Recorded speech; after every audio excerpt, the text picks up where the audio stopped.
Salut à tous et bienvenue dans Débat Foot Marseille, l'émission Fighting Spirit irlandais assez impressionnant. Et non, nous ne sommes pas le 16 février, nous sommes le 10 février, le 10-02-2020, 10 plus 2, ça fait 12, 2020, 2 plus 2, ça fait 4, 12 et 4, ça fait 16. Et moi, je suis né le 16 octobre 1979. 16 octobre 79, 7 plus 9, ça fait 16. L'Olympique de Marseille est sur une série de 16 matchs sans défaite, mais surtout, le chiffre 16, aujourd'hui, quand on se réveille à Marseille, c'est le nombre de points qui sépare l'Olympique de Marseille de Lyon. Voilà pourquoi on s'est bien réveillé ce matin. J'ai envie d'applaudir, franchement. Franchement, bravo. J'ai jamais vu ça. C'est vrai. Là, les Illuminati et tous les complotistes, ils peuvent aller se rhabiller. Là, c'est... Mourad, généralement, dans sa tête, les chiffres, ça, ça secoue. Mais là, alors, extraordinaire. J'ai même pas eu le temps de vous présenter, messieurs. Il est là, comme chaque semaine, comme chaque lundi. Jean-Charles est avec nous. Salut Ben. Et du coup, on a découvert la surprise du jour. Eh oui, Albert Raymond est avec nous. Bonjour. Ancien entraîneur de l'Olympique de Marseille. Et ça tombe bien aussi parce qu'il y a des souvenirs. On va parler de Lyon, il y a quelques souvenirs. La joie à Lyon, attention. Oui, la joie à Lyon aussi. Et il a joué à l'OM aussi. Ah, aussi. Surtout. Il était champion avec l'OM aussi. l'Olympique de Marseille, voilà, avec une équipe. Oh là là. Quel massacre. On a vu. Quand tu avais ces joueurs en face, c'est mal à la tête. Hein. Une photo tout à l'heure, juste avant l'émission. Il y avait qui dans cette équipe? Il y avait Victor, Jules. Jules Zunca, Bosquier, Carnus, Édouard Cula, Marius Trésor, Manusson, Scobla, Grèce, Bonnel et moi. Voilà. Mais moi j'étais quand même remplaçant. Non, c'était pas remplaçant. Là j'étais titulaire. Mais c'était Charlie Loubet qui normalement devait jouer. Ouais, mais tu avais quel âge? 17, 18. Ah ouais. On parle de la jeunesse, 18 ans. Joue à côté de Scobla et Manusson. Oui. Une petite équipe. Que ça, quoi. Une petite équipe. Il n'est pas remplaçant, il est titulaire aussi. C'est Mourad Arts, l'écrivain. Je suis titulaire ici, parce que sinon, ballon au pied, c'est pas... L'écrivain, auteur du livre sur Marcelo Bielsa à l'OM qui sort le 11 février, donc il sort demain. Donc achetez-le. Achetez-le. Voilà, achetez-le, c'est pour la Saint-Valentin. Voilà, c'est pour la Saint-Valentin. Pour la Saint-Valentin. Allez messieurs, avant de rentrer dans le décrassage, on va dédier cette émission à Romain Sinigaglia, un grand supporter de l'Olympique de Marseille, ami aussi de Paga des Marseillais, qui est décédé la semaine dernière dans un accident de moto. On va dédier cette émission à toute sa famille, ses proches, une grosse pensée pour tous ses amis également. L'Olympique de Marseille qui s'est imposé, samedi face à Toulouse. Messieurs, on commence le décrassage comme d'habitude par l'analyse à froid. Tu étais au match. Oui. Comment tu as trouvé les Marseillais sur cette prestation? Peut-être un peu émoussé, peut-être un peu fatigué, surtout en première mi-temps, mais avec une bonne réflexion sur le match. C'est des matchs compliqués. Ils jouent les derniers, ils jouent une équipe qui sont dans des moments difficiles, mais Toulouse a bien défendu, Marseille a été intelligent dans son jeu.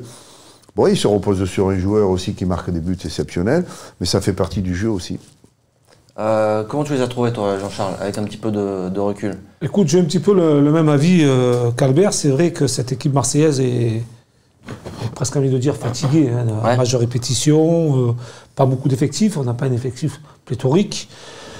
On a surtout aussi cette équipe qui a mis du temps à rentrer dans la rencontre, notamment dans les 45 premières minutes, où ça a été un petit peu un diesel, où d'ailleurs on a concédé 2-3 occasions contre nous, et merci Steve Mandanda, notamment dans les 30 premières secondes. Et puis après on a vu une équipe qui est un peu plus rentrée, mais qui a géré la rencontre en fait, qui ne s'est pas trop mis en danger, et qui a su, par l'intermédiaire bien sûr de Payet, aller marquer ce petit but qui nous a permis de remporter ces 3 points. Après, ceci dit, il faut savoir organiser des matchs difficiles face à des petites équipes. Ce qui est important aussi pour terminer en haut du tableau, c'est ce qui nous manquait aussi ces dernières saisons.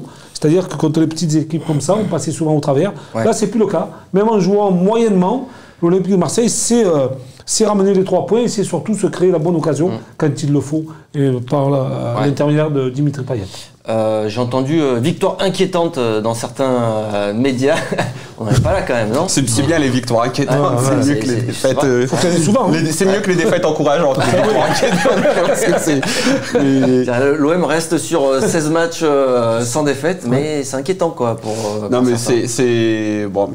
passer là-dessus, mais dans tous les cas, ce qui est Villas-Boas a dit en conférence de presse, on avait besoin d'un peu de chance aujourd'hui parce que pour ne pas être mené à la mi-temps et d'un coup de génie, et c'est ce qu'a donné Dimitri Payet. C'était pas un grand match, on peut aussi le dire parce que des fois maintenant, comme l'OM va bien, on n'a plus trop le droit de dire que c'était pas un grand spectacle, etc. D'ailleurs, les supporters qu'on a interrogés juste après le match dans la fancam, beaucoup le soulignaient. Voilà, mais par contre, on peut aussi dire que c'est une saison où tout tourne bien, et tant mieux, et autant s'en féliciter. Et c'est pas parce qu'en ce moment tu joues un peu moins bien qu'il faut se dire que toute la saison t'as mal joué comme ça, parce que t'as eu du spectacle en première partie de saison. Et là, je pense que Villas-Boas, il s'est dit, on l'entend en conférence de presse, il parle souvent du calendrier. À mon avis, il s'est dit, là, on a la tête dans le sac, on a la tête dans le guidon, on essaie de prendre le maximum de points.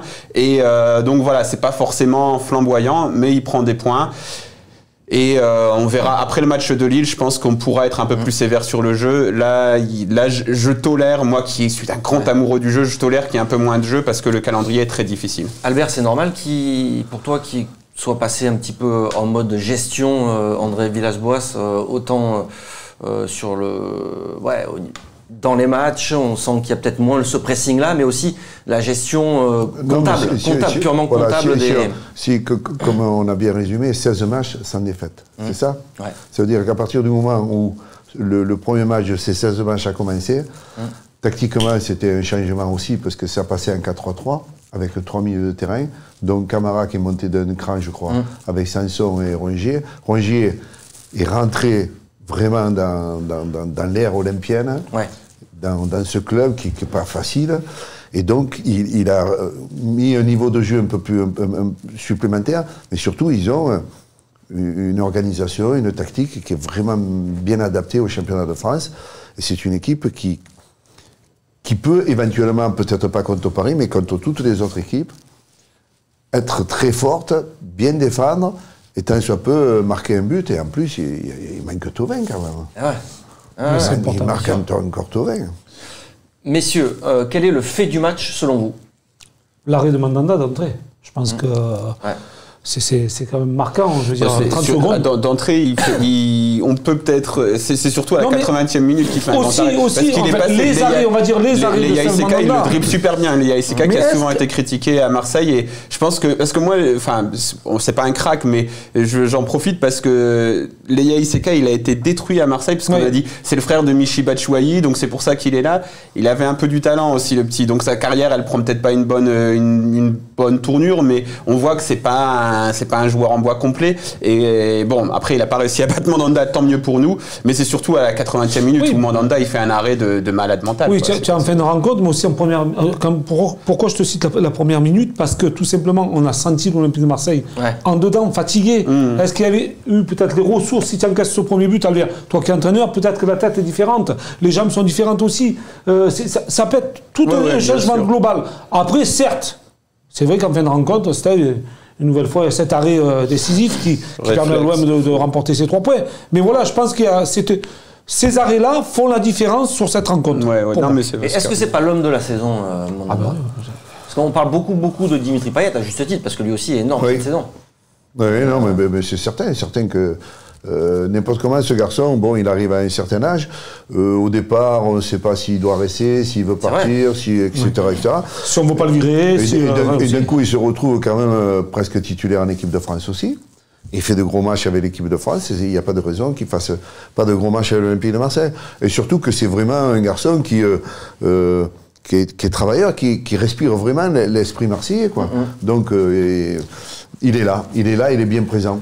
Albert, pardon, juste, tu t'es souvent appuyé sur lui, toi, en tant qu'entraîneur, avec Steve Mandanda, son état d'esprit, son professionnalisme, te permettait de... Nous, au départ... Il faut toujours dérouler, en fait. Quand il est arrivé, il était remplaçant de Carasso. Oui.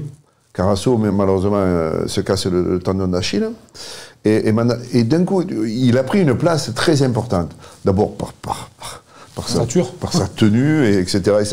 Mais surtout, c'est un garçon qui vraiment fait son métier à 1000%, quoi.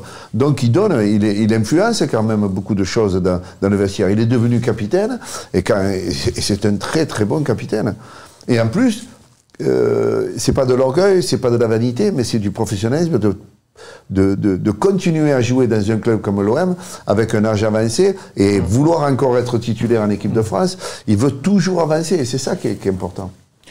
Un autre fait de match, messieurs? L'éclair de Payet, mais bon, on y reviendra peut-être. Ouais. Si on fait la fine bouche, et un but merveilleux, j'ai préféré encore celui de Saint-Etienne, mais c'est faire la fine bouche parce que celui-là, il est pas mal aussi quand même. Alors on passe à Man and Merguez of the match. Man of the match. Ouais, on commence par le Man of the match. Bon, on l'a un peu dit, c'est soit Mandanda, soit Payet, quoi. Moi, je mettais Mandanda quand même. Mandanda. Et j'ai bien aimé Caleta-Sarr. Ouais. Depuis un bon moment sur la continuité, franchement. Oui, moi, il y a pas mal de joueurs, parce que cette défense centrale avec Alvaro, c'est solide, mais c'est. Je veux dire, là aussi, s'il faut mettre en touche, il met en touche. Il a fait à 2 reprises d'ailleurs. Bien sûr, bien sûr. Non, mais c'est vrai que après Dimitri, c'est par épisode. Mais moi, moi, j'aime beaucoup Sanson et j'aime beaucoup Camara aussi. Je pense qu'ils ont stabilisé cette équipe-là. Mourad. Voilà, après, Caleta-Sarr, super bon aussi. Ta merguez du match, Mourad. C'est un peu dur, mais ça doit être. C'est pour représenter Nico qui est pas là aujourd'hui. Les centres de Bounassar. On veut pas spoiler, mais ils ont fait hurler Jean-Charles en tribune. Mais Mourad, je trouve qu'il fait des choses superbes. Il est rapide, il est capable, il est dribbleur, il est rapide, il a du coffre, c'est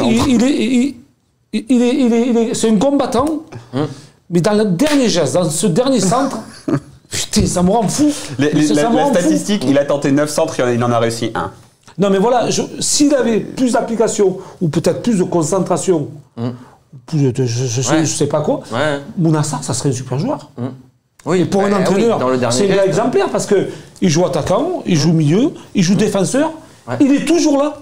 Il lui manque ce dernier geste qui pourrait lui permettre de passer. On l'a vu, un but magnifique à quelques temps. Il faut peut-être faire. On avait reçu Tai Taiwo ici qui nous avait dit. Lui, à un moment, il a travaillé des centres et il dit je venais à la commanderie avec. C'était Dominique Tuperli, je crois. Et on faisait.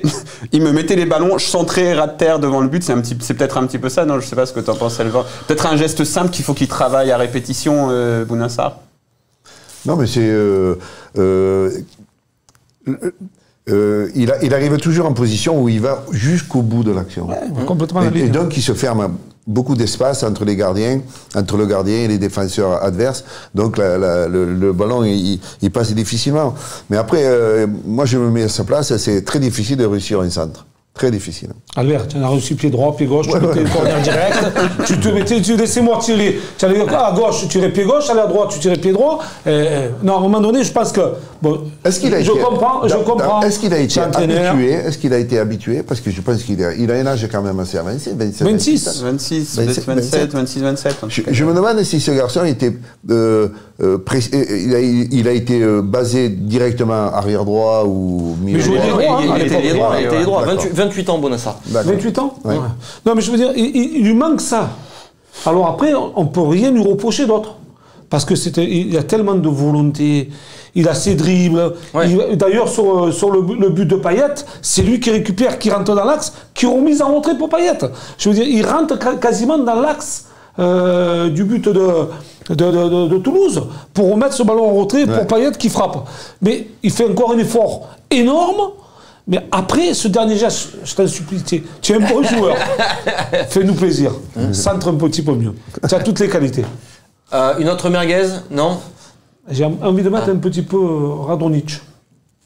Chaque fois qu'il commence la rencontre, il n'a jamais une très très belle prestation. Mais il crée, en fait, Radonjic, mais il crée. Moi j'ai envie de le défendre parce qu'au moins tu vois à quoi il sert. Parce que tu sais que s'il réussit ses dribbles, on se dit Radonjic quand même il apporte quelque chose. Mais le jour où il n'est pas en confiance, où il réussit pas ses dribbles, tu te dis mais c'est une catastrophe, tu t'arraches les cheveux. Et je suis d'accord qu'il est frustrant, mais tu te dis il lui manque encore beaucoup. Je sais pourquoi il est là au moins. Après il faut qu'il. Et tu sais très bien que je le défends énormément parce que j'adore ce joueur. Mais je trouve qu'il a un potentiel énorme qu'il n'arrive pas à mettre en évidence. C'est rare qu'il... Alors, il dribble 1, il dribble 2, il dribble 3. Et quand il faut centrer, il va tenter le 4e. Il va s'enfermer. Enfin, je sais pas. Moi, je pense qu'il ne prend jamais la solution collective au départ. Donc il apprend individuellement. Et à un moment donné, les joueurs qui sont autour, ils savent très bien que bon, il va aller au bout de son action, quitte à perdre le ballon. Ah oui, alors donc, ses partenaires s'arrêtent aussi. Ils ne suivent plus. Ah oui, oui. Ils suivent plus. C'est normal. C'est souvent comme ça. Souvent, là où il rate, c'est quand parce que dans sa tête, il part toujours pour le dribble. Je pense que c'est peut-être un peu ce que lui demande le coach aussi. Mais des fois, il hésite un peu. Il se dit, est-ce que je fais le dribble? Et le moment où il hésite, c'est fini. Avec Radonjic, tu vois que le moment où il hésite, c'est fini. Il faut qu'il ait de la spontanéité.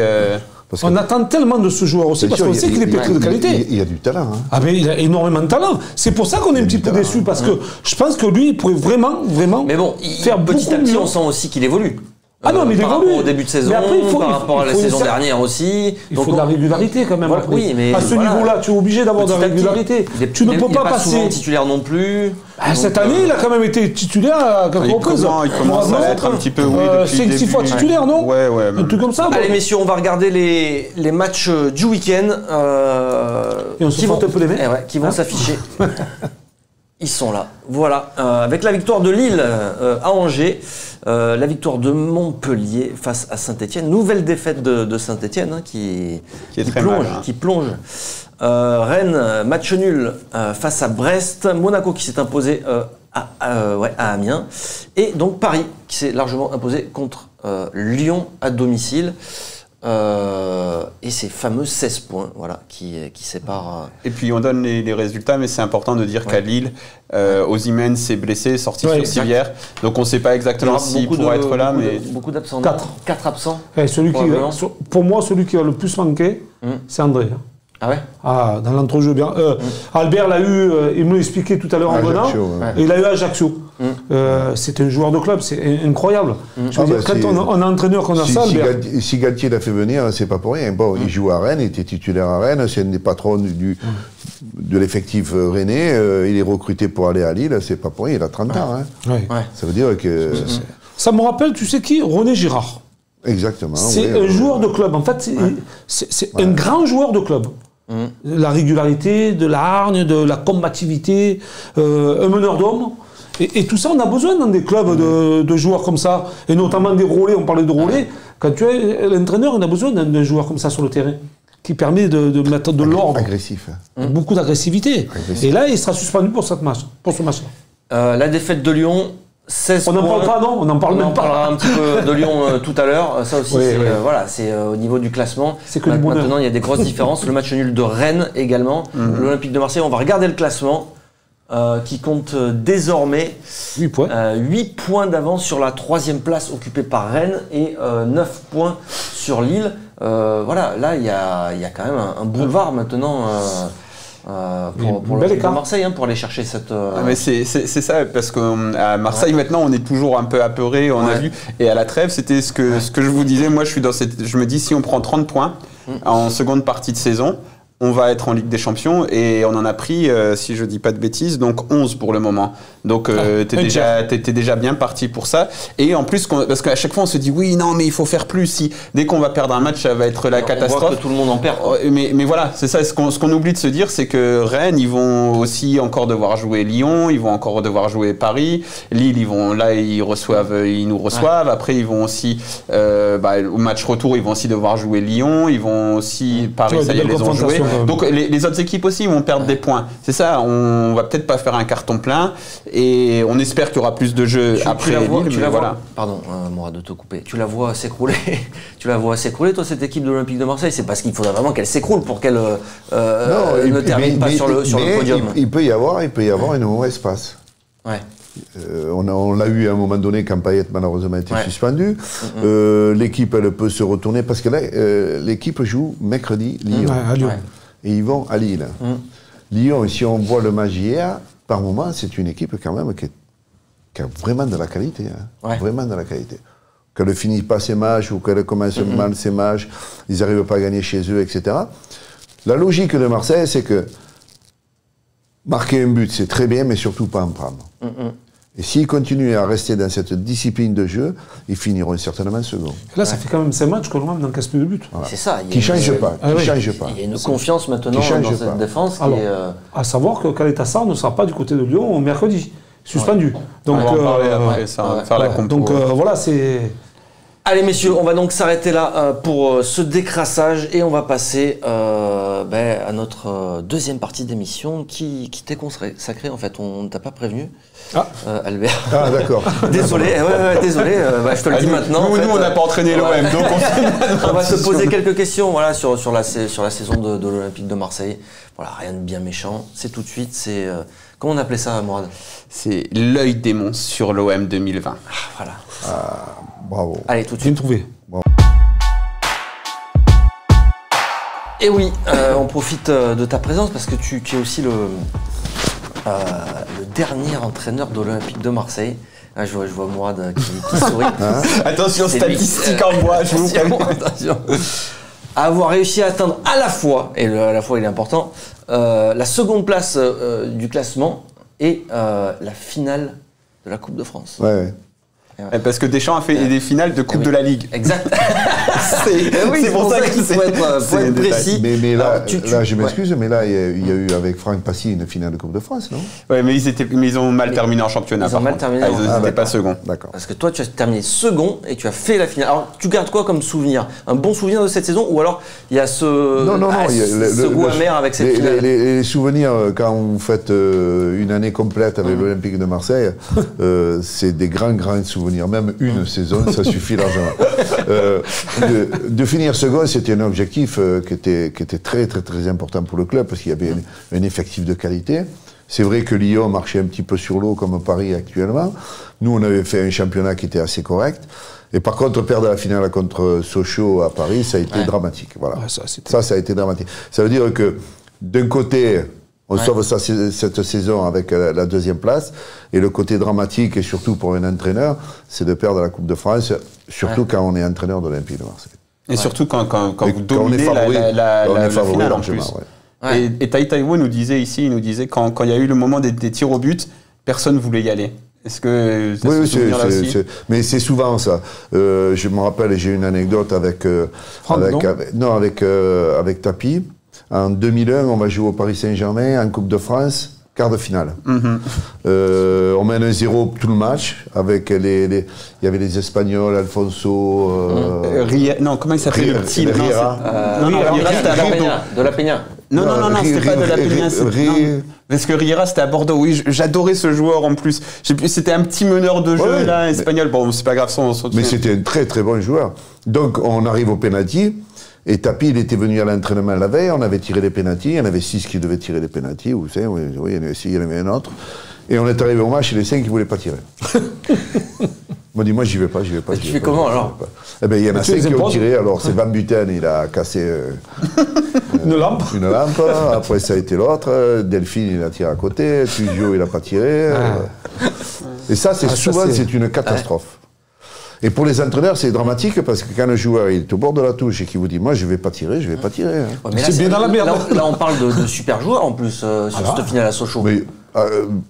Mais presque tous. Mais je crois que Niang était sorti, mais il y avait Ribéry qui voulait pas tirer. Oui. Après, on passe la première partie, il y a, comment il s'appelle, Zoubar, lui, moi je le tire, pas de problème, boum. Et il a tué 3 pigeons. Il a tué quelqu'un. Et il s'est fait défoncer en plus, le pauvre Zoubar. Alors que quand j'ai revu les images, il n'est pas si mal tiré son penalty, mais bon, c'est un défenseur. Un penalty raté, c'est toujours mal tiré, c'est ce qu'on dit. Souvent, même si. Mais c'est souvent ce qu'on dit. Hein. Voilà, autrement, ça a été une année magnifique avec l'OM. Mais l'OM, c'est des cycles comme ça. Quand on parle de Bielsa, à la trêve, il était quand même champion de France à la trêve. Bon, on dit champion d'automne, mais pour moi, avoir 2-3 points à la trêve avec l'effectif, etc., moi j'ai dit, il va aller au bout.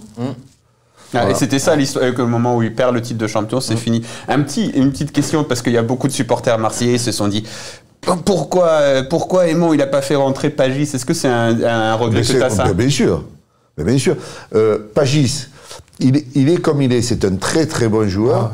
Bon, il y avait quand même des joueurs sur le terrain qui étaient Cissé, qui étaient Maoulida, qui étaient Ribéry, qui étaient Nasri.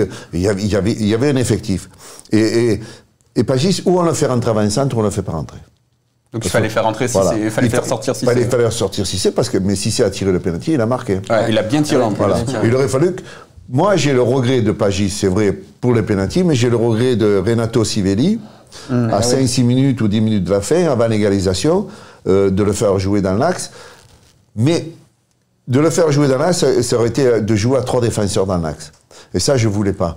Et tout compte fait, c'est ce que j'aurais dû faire. Et c'est exactement ce qu'avait dit Taïwo aussi. Il nous avait dit avec ces mots, il fallait mettre quelqu'un de la tête, c'est ça que je regrette plus. Ouais, exactement. Exactement. J'ai revu Renato 3 ou 4 fois, et à chaque fois que je le vois, que j'ai dit bonjour comme ça, je me dis, mais merde. Pourquoi il n'a pas joué? Pourquoi je ne l'ai pas fait jouer? Parce que Zubar ne devait pas jouer ce match-là. Zubar était malade ou blessé, ou il avait une douleur, et 3 jours avant, il n'avait plus mal. Comme quoi. Un mot sur André Villas-Boas. Comment tu le juges un peu comment tu juges son travail tu le perçois, à l'Olympique de Marseille? Non, mais au départ, je me suis dit, c'était un petit difficile pour lui, il était un peu noyé dans cette effervescence, savoir s'il fallait attaquer, s'il fallait défendre. À l'OM, on est obligé d'attaquer, mais on peut attaquer intelligemment. Et au départ, c'était moyen, quoi. Mais il a pris ses marques. Il a pris ses marques petit à petit. Il a posé sa patte. Il a bien évalué aussi la valeur de tous les joueurs. Et des garçons comme Sanson, moi, quand Rogier est venu, je me suis dit, c'est un bon joueur, mais pour l'Olympique de Marseille, quand même. Mais il avait énormément raison de prendre un garçon comme ça. Il a une intelligence, Rongier, où il fait bien jouer son milieu de terrain. Donc à partir de là, c'est un garçon, je parle de l'entraîneur, qui a tout posé par terre, il sait la valeur de ses joueurs, et s'il continue comme je dis, qu'il continue comme ça, il sera second, il n'y a pas de problème. Ouais. Mais c'est une valeur sûre. C'est une valeur sûre. Après, c'est la continuité. C'est la continuité. Parce que quand on parle de Bissa aussi, on a parlé de travail physique, etc. Mais c'est pas vrai. Il ne tuait pas les joueurs à l'entraînement. Moi, je pense qu'il ne tuait pas les joueurs à l'entraînement. C'est vrai. Ah ouais, c'est dans mon livre, d'ailleurs. Moi, je le pense. Je pense que c'est une jour mentale. C'est mental. C'est une jour mentale. Parce que... Du matin au soir. Jean-Charles, tu sais très bien que les footballeurs, après la trêve... Oui, mais ça... Tous les agents commencent à dire je vais te transférer là, je veux faire aussi, je veux faire ça, je vais te faire apologie à l'OM, je vais te faire gagner le double d'argent. Ou alors tu vas signer à Liverpool parce que là tu vas être champion avec l'OM. Ou alors l'OM dit bon écoutez, il faut attendre le mois de mai ou le mois de mars, avril pour savoir un peu où on en est. Et donc les joueurs, ça y est, ça commence à penser différemment, à vivre différemment le football, etc. etc. Ça s'embrouille dans leur tête surtout. C'est plutôt ça qui a déstabilisé cette équipe à cette époque-là. Que le physique ou autre chose. Franchement, parce que j'ai passé 6 mois à interviewer plein de gens, c'est ce que tout le monde te dit. Tout le monde te dit, c'est dans la tête que ça passe. Moi, personnellement, c'est à cause de Bissa que je suis parti. Mais j'aime pas du tout. Mais tu apprécies quand même le football bien que ça. C'est pas apprécier. Moi, j'apprécie que pendant 6 mois, il y a des joueurs qui se sont révélés, des joueurs... Payet, on prend Payet, Dimitri. Un joueur que tu as connu, parce que tu étais là la saison d'avant. La transition parfaite, c'était ma excusez-moi. Non, mais c'est parfait. Alors, Dimitri, demain, tu vas jouer derrière l'attaquant. Non, ça ne m'intéresse pas. Je préfère jouer à gauche, je suis plus libre, rentrer, je rentre. Je défends moins. Bon, pas de problème, Dimitri, ça va. Il arrive Bissa, il n'a pas dit tu vas jouer, non, tu es là, autrement tu ne joues pas. Ou tu ne joues plus. Et là, le discours est différent. C'est ce qu'a fait Villas-Boas aussi à gauche, parce qu'après, maintenant, Payet, il voulait jouer que dans l'axe. Et il lui dit, tu joueras à gauche. Ça veut dire qu'à un moment donné, on prend un entraîneur, il ne faut pas qu'il soit perturbé, mais il est obligé d'être perturbé. Ça se fait dans la correction, ça se fait dans le respect, mais à un moment donné, un joueur, presque, il choisit sa place. Ouais. Une autre anecdote, Ribéry, quand il joue en équipe de France, que l'entraîneur, je ne sais pas quelle idée il a eue, il a mis derrière l'attaquant, je crois que c'est contre les Italiens à Paris. Moi, j'étais au match, il marque 2 buts, il est rayonnant. J'arrive dans le vestiaire pour le féliciter, tout ça, de l'équipe de France. Il me dit, vous avez compris, il faut que je joue maintenant. Hein. J'en avais 4 de numéro 10, ça faisait le 5e. Eh bien, on va à Nantes, Samir Nasri derrière l'attaquant, Ribéry côté droit ou côté gauche, qu'importe. Il a passé son temps à rentrer. Et le latéral de Nantes, il a commencé à monter. Voilà. Ah, mais c'est vrai que dans la tête des joueurs, des fois, il se passe ces choses. Mais il suffit de faire un bon match. Hein. C'est sur pour une ça prestation, sur un poste. Cette discipline de jeu qu'a imposé même Villas-Boas, il faut il faut le garder, quoi. Il faut le garder parce que autrement, l'Olympique de Marseille n'a pas un effectif et des joueurs, des très bons joueurs, mais ça va, mais c'est la rigueur et le collectif qui fera le nécessaire pour l'OM. Mais comment t'expliques ça? Parce que souvent on dit on donne tout aux entraîneurs étrangers, etc. Et est-ce que les entraîneurs français quelque part ils sont pas trop malléables? Ils ont pas un peu perdu le pouvoir par rapport aux joueurs? Moi je sais que moi je l'étais. Mais à culpa, on s'en fout. Je suis retraité, il y a prescription maintenant. et puis au final, tu as quand même fait deuxième, tu as quand même emmené le club en Ligue des Champions, ça va. Et en 2001, je suis quand même resté 21 matchs à la tête de Et je sais que c'était un bordel. Et avec tapis. Ouais. Avec tapis, c'est dur. Donc à partir de là, c'est pas ça. C'est que malléable, oui. Pourquoi? Parce que je suis un ancien joueur. Et je suis trop sensible à ça. Quand on est un ancien joueur, on veut tellement donner de choses aux joueurs qu'on en devient con même. On en devient con. Que Villas-Boas, il n'a pas fait une grande erreur footballistique.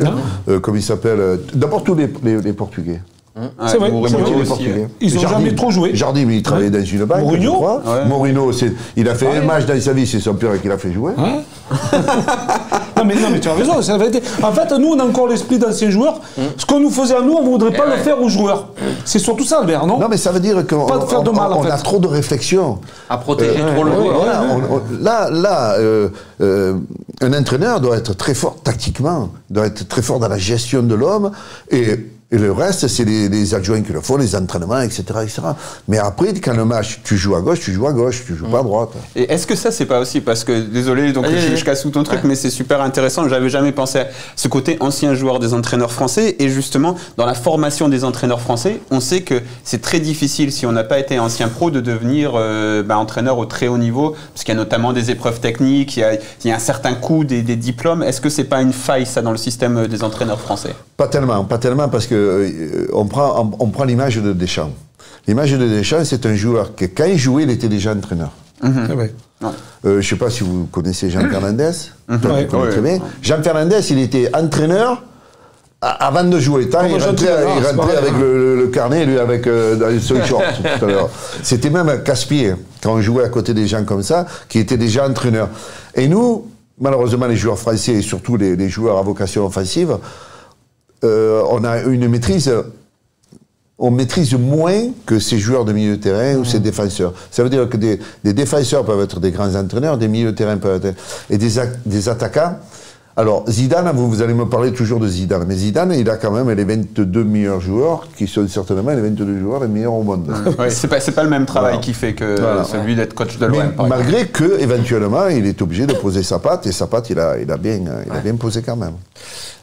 Juste pour revenir à Dimitri Payet, donc tu l'as eu aussi en tant qu'adjoint, c'est ça? Il y a toujours eu ce problème de régularité chez lui. Cette saison, il fait une saison pleine. Comment tu vois ça, toi, au final? Après, il faut... comment je pourrais... Ça t'a surpris de le voir aussi régulier cette saison? Non, ça ne me surprend pas. Ça veut dire que l'année dernière, c'était une saison plus ou moins moyenne, non? Ouais. Très moyenne. Ouais. Eh ben alors, tu peux être sûr que l'année d'après... Donc ça veut dire que la saison... Une année sur deux. Mais c'est pas le seul à nous l'avoir dit, ça. Mais la saison prochaine, ça veut dire qu'on doit craindre un peu... Qui c'est qui nous l'avait dit aussi? Il y avait une coach qui nous l'avait dit qu'entre guillemets, choisissez... Non, mais il y a aussi c'est une saison où t'as... Il y a les championnats d'Europe. Il y a les championnats d'Europe. Une place à aller chercher en équipe de France. Moi, écoutez, si vous voulez retourner... Ça fera son talent. Si vous voulez retourner en arrière un petit peu, il y a une Coupe du Monde qui s'est faite... il y a pas celle-là qu'ils ont gagnée, mais la Coupe... 2014. Voilà, 2014. On avait Gignac, Payet, Thauvin, Valbuena dans la même équipe, qui éventuellement pouvait être dans l'effectif pour faire la Coupe du Monde. Un qui était pratiquement sûr de le faire parce qu'il avait fait toutes les éliminatoires, c'est... Mandanda. Non, Valbuena. Il y avait Mandanda aussi, mais Mandanda, il était gardé. Mais les faire jouer les quatre après ensemble, en sachant que si Thauvin il flamme, il risque d'être en équipe de France. Si Dimitri il flamme, il risque d'être... Si Gignac il flamme, et que Valbuena au milieu, il tirait les ficelles, lui. En plus, c'est vrai que la régularité de Mathieu, parce qu'il a été très fort là-dessus. Ah, Mathieu, c'est un phénomène. Tu as connu aussi donc cette saison où tu as fini deuxième et une intersaison, on dit un intersaison Une intersaison avec une préparation de Ligue des Champions.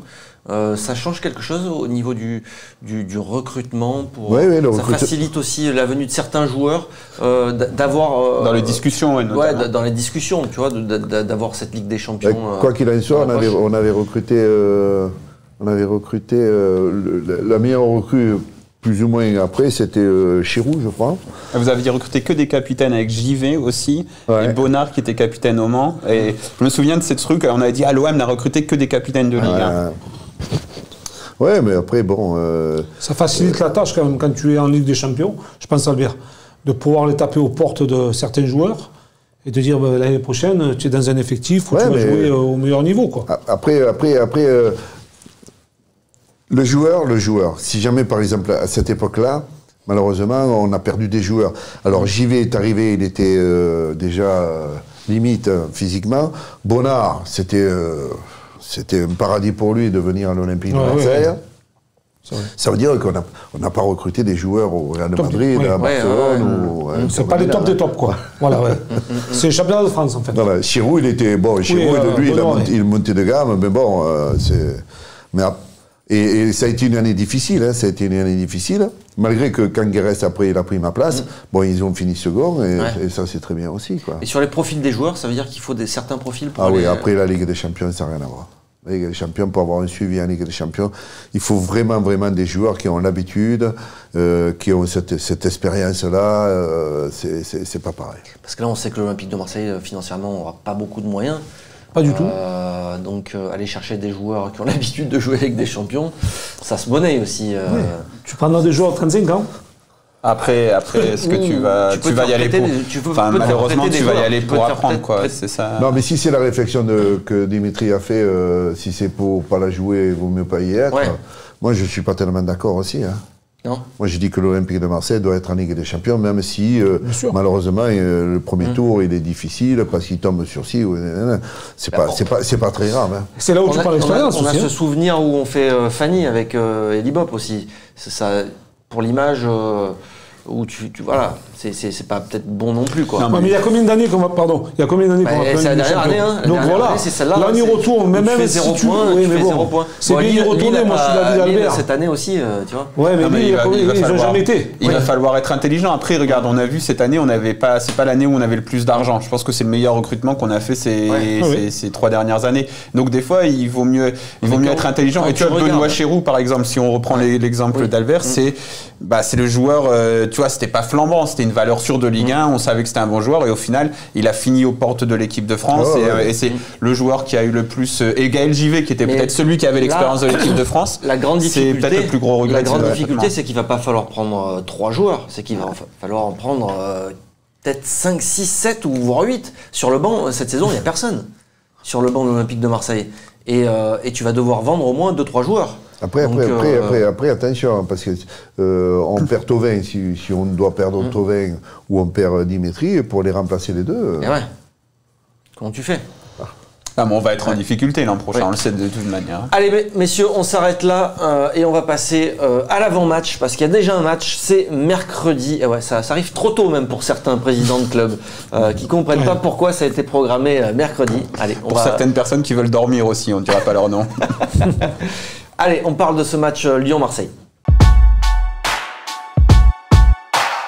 Et oui, c'est les quarts de finale de la Coupe de France. Ça se joue à Lyon mercredi soir.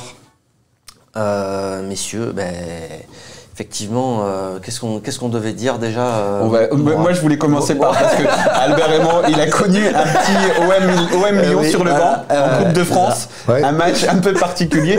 Quel souvenir tu gardes avec Jacques Cachecar au rappel, et puis l'OM est mené 1-0 jusqu'à la 89e, je crois, quelque chose comme ça, ou 85e, et là Pagis s'égalise et Mamadou Niang le second but, et c'est le feu. C'était en 2007. C'est un souvenir exceptionnel pour tous les gens qui étaient au stade, qui étaient devant leur télé. Quel souvenir t'en gardes de ça Non, mais je regarde qu'on avait perdu 4-1 un championnat à la maison.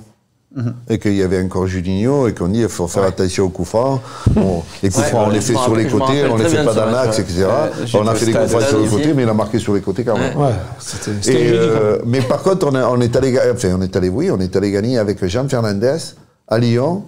Un quart de finale aussi de Coupe de France. C'est vrai. Avec Maoulida qui marque un but et le deuxième de Niang, je crois. On gagne à Lyon. Je me rappelle parce qu'on était resté à Lyon le soir même. Et on va en finale aussi contre Paris. Ça nous réussit bien quand même, Lyon. En coupe. Qu'on le veuille ou non. Mais là, quand j'ai regardé Lyon hier, par séquence de jeu, c'est pas mal. Hein. Ah non, mais ça ne reflète pas le niveau du championnat, enfin surtout du classement, mais c'est une équipe qui va vers l'avant, qui va vite vers l'avant. C'est du talent, quoi. Ils ont du talent individuel. C'est des individualités, Oui, mais moi je pense que, bon, on fait juste un petit... sur l'effectif de Lyon, je pense que Lyon a une très belle équipe. Leur problème, c'est la défense. Pour moi, la lenteur, l'organisation défensive des 4 défenseurs, je pense que là, il y a des faiblesses. Après, dans l'entrejeu et devant, c'est quand même des bombes. Dans l'entrejeu aussi, là, ça va vite. Thiago Mendes qui brillait à Lille, il a beaucoup de mal et il est très critiqué. Mais derrière, je pense que, franchement... Après, ils ont perdu 2 joueurs qui sont... Marcelo. Non, ils ont perdu 2 joueurs. Ils ont perdu même... Depay et Adélaïde. Voilà, ces 2 joueurs, c'était... Mais ils ont recruté aussi. Ils ont recruté... notamment Toko Ekambi qui a déjà un but, une passe. Parce qu'hier, c'est lui qui fait la passe. Hier, il est rentré, il a été bon. Hein. Et puis, ils ont toujours cette jeunesse... Enfin, hier, elle n'a pas été bon, Ryan Cherki, mais le match d'avant contre Amiens, il rentre, il met une frappe dans la lucarne qui est détournée et un poteau. Et j'avais vu le match à Nantes. Et c'est vrai qu'il est assez impressionnant, ce petit. Et ils ont aussi Cacré au milieu. Enfin, Lyon, ils ont toujours ce truc de te sortir des joueurs où tu te dis... qu'est-ce que c'est que cet extraterrestre, quoi. À voir, c'est pas mal non plus, franchement. Non, il y a un bel effectif. Après, bon, moi je pense qu'un match de coupe, c'est un match totalement différent d'un match de championnat. D'ailleurs, c'est le match le plus important de la semaine pour vous ou pas? Pour eux surtout.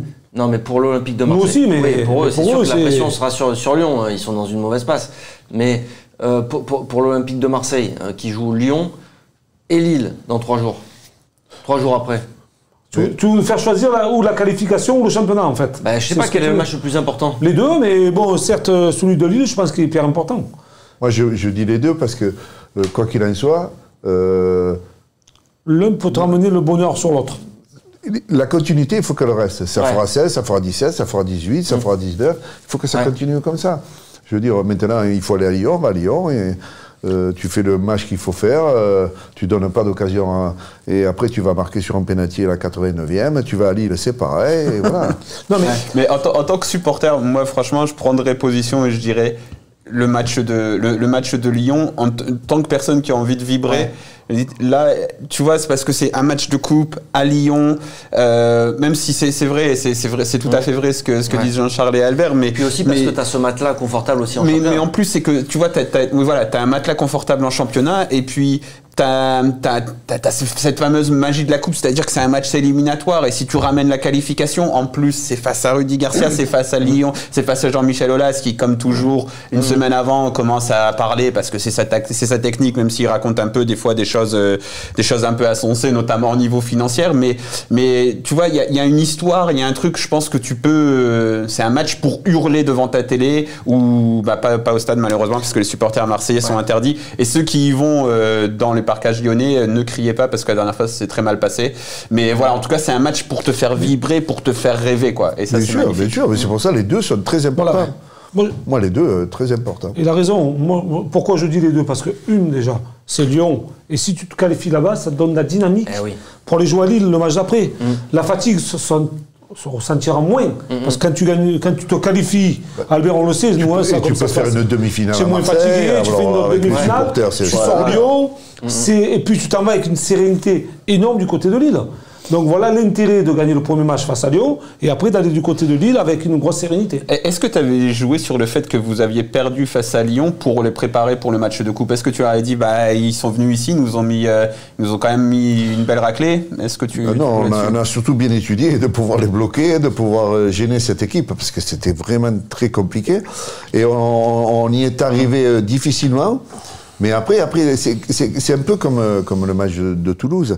Après, il y a, je crois que Pagis, il a été au 18 mètres, il y a un ballon qui vient, c'était anodin, il met un petit plat du pied comme quoi on dirait qu'il va à la plage, et le ballon il va au fond, quoi. Il la caresse. Voilà, il avait une technique. Et après, c'est Habib qui centre pour Niang. Niang ne marquait pas beaucoup de buts de la tête, et là, il marque un but magnifique. Après, il marquait beaucoup de buts contre Lyon, il aimait bien Lyon. Ça, c'est vrai. Ça, c'est toujours un contexte différent. C'est pour ça que la préparation du match, c'est sûr que... Et les postes comment quand on est à l'Olympique de Marseille, tous les matchs, il faut les gagner, quoi. Que ce soit... Puis elle est tellement plus facile, la préparation aujourd'hui, avec les résultats que l'OM engrange, c'est ça. le positionnement au classement, que quand tu vas à Lyon, tu vas plus sereinement. Je veux dire, tu ne vas pas avec de difficultés, de devoir réfléchir telle et telle chose qui risque de se passer. Mais, là, tu vas, tu as ton effectif qui est serein, en fait. Et puis là, les joueurs, c'est plus intéressant. Les joueurs, ils vont se motiver tout seuls, en fait, parce que c'est ce que disait Villas-Boas aussi en conférence de presse. Que... Après, pour la gestion du groupe, là, l'entraîneur, là, il va falloir qu'il soit très fort. Hein. Et la fatigue, sur la fatigue. Non, mais parce que quand on dit ou quand vous dites il y a 12 ou 13 ou 14 joueurs à peu près titulaires, il ne faut pas en perdre 3 à cause de matchs à répétition, quoi. Bien sûr. Mais eux, ils sont dans la même dynamique, mais Lyon. Mais par contre, avec le retard qu'ils ont, faut qu'ils cravachent un peu quand même. Eux, ils vont être agressifs. Hein. Ah oui. Alors c'est ça qui me fait plus peur pour l'OM qu'autre chose. Parce que l'OM est aussi fort que Lyon, mais l'agressivité, elle va être du côté de Lyon. Mais tu sais... Tu penses qu'il va y avoir ce truc revanchard aussi? Ah oui. Parce qu'il y a une équipe qui a 16 points de l'OM. Il y a des doutes quand même dans cette équipe. Et il y a un coach aussi qui a des stats dramatiques à chaque fois qu'il joue contre des gros. Encore cette saison, il n'a pas battu une seule. Il a perdu même tous ses matchs contre les équipes du attention, top 5. Cependant, à l'OM, il avait gagné un match contre Lyon, c'était en Coupe de France. C'est vrai. Non, mais donc, attention. Ça peut être une source de motivation supplémentaire pour les Lyonnais. Alors attention. Au contraire, ils peuvent se mettre à douter très rapidement dans le match. C'est le contexte. Là, à partir de ce matin, Olas, il est déjà dans les vestiaires. Hein. Je ne dis pas qu'il va faire l'entraînement, mais presque. Non, mais merde, tu as raison, ce que tu dis, c'est vrai qu'il y a une source de motivation qui va être supplémentaire, parce que Lyon doit gagner quelque chose, Lyon doit marquer un gros coup, mais attention, en mettant beaucoup d'agressivité mercredi soir face à l'Olympique de Marseille, le mercredi d'après, ils jouent en Ligue des Champions. Attention aussi, l'énergie, la combativité, je vois bien. Mais se dépenser de partout et d'exagérer sur certaines choses peut les pénaliser aussi par la suite. Les meilleurs matchs que tu peux faire en Ligue des Champions, c'est que tu l'as bien préparé avant. Si avant tu joues des matchs qui sont plus cool, je veux dire, tu ne prépares pas le match de la Ligue des Champions. Là, c'est un match pour préparer la Ligue des Champions. Ils savent que s'ils ne mettent pas tous les ingrédients dans ce match-là, ils ne gagneront pas contre l'OM. Et s'ils ne gagnaient pas contre l'OM, ils ne gagneront pas le match d'après en Ligue des Champions, ça c'est certain. Je suis sûr. Est-ce que les déclats de Jean-Michel Aulas, parce que bon, c'est sa technique, souvent les joueurs nous disent ça ne nous atteigne pas, etc. Est-ce que toi, quand tu étais coach, est-ce que tu voyais que les joueurs, ils en parlaient? Est-ce que ça vous touchait un peu? Parce qu'il fait toujours son cirque médiatique. Non, mais un président de club donne une ligne de conduite. Et cette ligne de conduite, des fois c'est dans la colère qu'il faut le faire, des fois c'est dans la gentillesse, mais Aulas, il sait, lui, c'est une entreprise pour lui. Hein. Lui, en ce moment, son entreprise est en train de s'écrouler, quoi. Et là, il faut qu'il la redresse. Et là, l'entraîneur, lui, il va travailler, le mot travailler, c'est un bien grand mot, parce que, je veux dire, il n'y a pas que ça. Il y a quelque chose qui se passe et qui n'est pas très bon pour l'Olympique Lyonnais. Donc, c'est à Aulas à remettre les pendules à l'heure, parce que les joueurs, à un moment donné, il va dire, voilà, toi, tu t'en vas là, et lui, il va mettre les points sur et les barres sur les T. Messieurs, on va passer à la composition de l'Olympique de Marseille. Alors, comme d'habitude, on enregistre cette émission avant la conférence de presse, donc on n'a pas encore toutes les dernières infos du groupe. Ce qu'on sait, c'est que Amavi et Tchani Tatsar sont suspendus pour ce match. Quel 11 vous voyez? Quel changement vous voyez? Est-ce qu'il faut faire tourner plus que ça? Parce qu'il y a déjà 2 changements obligatoires. Albert, toi, tu verrais ça comment? Faire tourner encore plus ou pas? Moi, je pense que, offensivement, Di Benedetto va jouer. Ça, on ne le sait pas encore, parce qu'il était blessé, là. Et on ne sait pas s'il sera remis pour Lyon. malheureusement. Mais s'il est dispo, tu le ferais jouer, s'il est dispo. Moi, je le ferais jouer. Ouais. Parce que Valère Germain, on n'en a pas parlé, mais ça a été très difficile encore contre Toulouse. Après, on va pas l'accabler parce que ça sert plus à rien. Non, mais il faut pas l'accabler parce que le travail qu'il fait, les courses qu'il fait, c'est toujours pour faire profiter un collectif, pour faire profiter un autre joueur, etc. C'est un garçon qui est bon, mais il a de l'abnégation totale vis-à-vis de l'Olympique de Marseille, c'est très bien. C'est vrai qu'il n'a pas de grande réussite au niveau des buts, mais c'est un travailleur, c'est quelqu'un qui rentre vraiment dans un collectif. Juste pour revenir sur la compo, en fait. Bon, Saka, il va rentrer, ça c'est certain. Chalet Tatsar qui n'est pas là, c'est important. Hein. Et à ma vie aussi. À ma vie, Chalet Tatsar, défensivement. Saka, il va jouer à gauche. Sarr va rester à droite. Dans l'axe, il y aura certainement Alvaro et Camara. Ouais. Au milieu, Strootman qui va rentrer. Ça, c'est pas anodin. Et il va voir Rongier qui va faire son retour. Ça me fait des changements. Tu as Rongier et tu as Benedetto aussi qui risque de rentrer. Donc ça fait quand même 5 changements. Ouais. Et là, en l'occurrence, je pense que Radonjic doit peut-être sortir. Et l'intérêt de faire jouer Germain dans ce genre de rencontre. Tactiquement, Germain, c'est comme disait Albert, c'est pour l'état d'esprit d'un groupe. Un joueur comme ça, quand tu fais des matchs importants, je pense qu'il a cette. Mais il va être obligé de jouer côté droit. Voilà. La seule chose qui est bien dans ce que tu dis, c'est que c'est un garçon sérieux. Donc, il va rester bien à sa place. Et le peu de ballons qu'il va avoir, parce qu'il va n'en avoir pas beaucoup, mais il ne va pas les perdre. Oui, voilà, c'est important. Je pense que c'est important, la conservation de balles, ce genre de rencontre. Il y a l'abnégation, il y a beaucoup de choses. Je pense que Valère Germain, ça commence à devenir très dur pour lui. Même dans les efforts, même dans ouvrir le pressing, je l'ai vu par un moment à Toulouse, il part, mais on ne le suit pas, etc. Je pense que c'est très difficile. Et quand même, pour sa carrière, il vaudrait mieux qu'il parte. Sur les contres, on imagine que Marseille va très certainement jouer en contre. Par contre, tu ne feras pas jouer jeune, ça c'est certain pour moi. Moi j'aimerais bien voir le petit Ake, mais tu ne peux pas le faire jouer dès le départ, une rencontre comme ça. C'est compliqué. Voilà. Il y a le petit Lopez aussi qui peut jouer au milieu. Il y a le petit Lopez qui peut jouer au milieu aussi, sur le côté. Oui, même il a déjà joué côté droit. Ça veut dire côté droit pour faire profiter Sarr qui déborde tout le temps ou qui monte tout le temps et que lui il protège le côté droit. Ça peut être une solution aussi. D'ailleurs, il a fait en zone mixte, il a été très lucide sur son match, Maxime Lopez. Il a dit je dois faire plus, je suis pas satisfait, etc.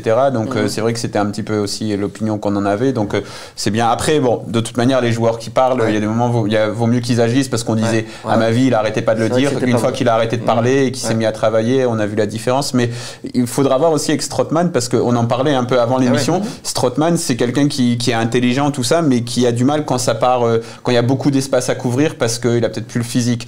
Et donc si tu joues donc c'est pour ça que tu vas peut-être jouer un peu plus bas pour que Strootman soit un peu plus à son aise. S'il y a moins de transitions, ce qu'on appelle les transitions, c'est-à-dire que si tu dois gérer des Toko et Kambi, tout ça qui partent sur un côté que tu dois couvrir, ça va être plus difficile pour Strootman. Et dans ce contexte-là, si tu mets Strootman, dans ce cas-là, c'est peut-être intéressant de mettre un Radonjic que tu peux lancer, tu lui mets des ballons avec sa vitesse ce qui va très vite, Radonjic.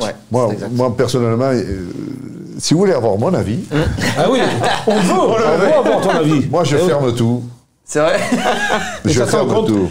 Strootman, Rongier, Sanson, Payet, Di Benedetto ou Benedetto. Benedetto. Le petit Lopez à droite, et je ferme tout pendant 1 heure. Et j'attends un bon coup, le coup de pied arrêté. Mais à mon avis, ça va se passer comme ça. Hein. On verra. Après, Lopez, il était titulaire au match aller contre Lyon. Il avait été très bon à droite parce qu'il avait aidé à conserver le ballon, notamment quand on était à 10 contre 11, et il avait été très bon dans la conservation. Donc, c'est vrai que Lopez, on n'y pense pas forcément à droite, mais ça tombe face à Lyon où tu as... Parce que l'explication de tout à l'heure est très bonne. Il ne faut pas d'espace entre les joueurs, surtout entre les lignes. Pour pas que des Aouar ou des milieux de terrain s'intègrent là-dedans et qu'ils arrivent à jouer, parce que là, ça va être difficile. Si on met beaucoup de densité au milieu, ils n'arriveront pas à jouer. Ils feront comme nous. Ben, ils vont sortir, et à un moment donné, c'est un défenseur qui va monter, et le défenseur va perdre le ballon, et après, on pourra y aller. Et là, Radonjic, il rentre et il marque le but. Non, mais surtout technique. 89e minute, là, ce que je disais, crier devant sa télé, tout le monde crie devant sa télé, Radonjic nous offre la qualif, allez, on passe à la suite. Ce qui qui est important aussi, Albert, c'est quand tu récupères le ballon, c'est pas le perdre rapidement. Ouais, donc quand tu veux des joueurs techniques, tu renforces ton milieu de terrain, tu consolides ton milieu de terrain, ça te permet de sortir le ballon plus rapidement sur les côtés, et puis après de voir le jeu différemment. Voilà, quoi. Moi, je pense que c'est un intérêt aussi pour... C'est les 3 ou 4 passes qui sont très importantes après la récupération. D'abord, ça fait souffler tout le monde, ça resserre le collectif, ça met l'organisation et ça se remet en place. Et après, même si Lyon, ils auront plus de possession que nous, c'est pas grave. C'est ce qui avait manqué d'ailleurs à Saint-Etienne, quand l'OM avait commencé à jouer en contre, à descendre un petit peu. Ces phases de transition pour se projeter, c'était un peu moyen, quoi. Allez messieurs, on va s'arrêter là. Merci beaucoup, merci Mourad. On rappelle ton livre qui sort demain. Le 11 février. Donnez-moi vos sous, achetez-le. On vous en fera gagner un sans doute sur Football Club de Marseille. Dès qu'on le recevra, parce que je vois que beaucoup de personnes l'ont reçu. C'est la poste à Marseille. Et nous, on l'a toujours pas ce livre. Mon facteur, il est compliqué parce qu'il y a d'autres personnes à Marseille qui l'ont reçu, mais le mien... Je l'aime bien, mais je le vois pas souvent. Merci beaucoup, Albert. Tu reviens quand tu veux. Merci à vous. C'était vraiment un grand plaisir de t'avoir parmi nous. Merci, Jean-Charles. Merci. Voilà, merci à tous. Voilà, on tient à dédier une nouvelle fois cette émission à Romain Sinigaglia, parti trop tôt, décédé la semaine dernière dans un accident de moto. On lui dédie une nouvelle fois cette émission. À très bientôt sur Football Club de Marseille. Prochain débat foot, ce sera jeudi prochain. Ciao, ciao.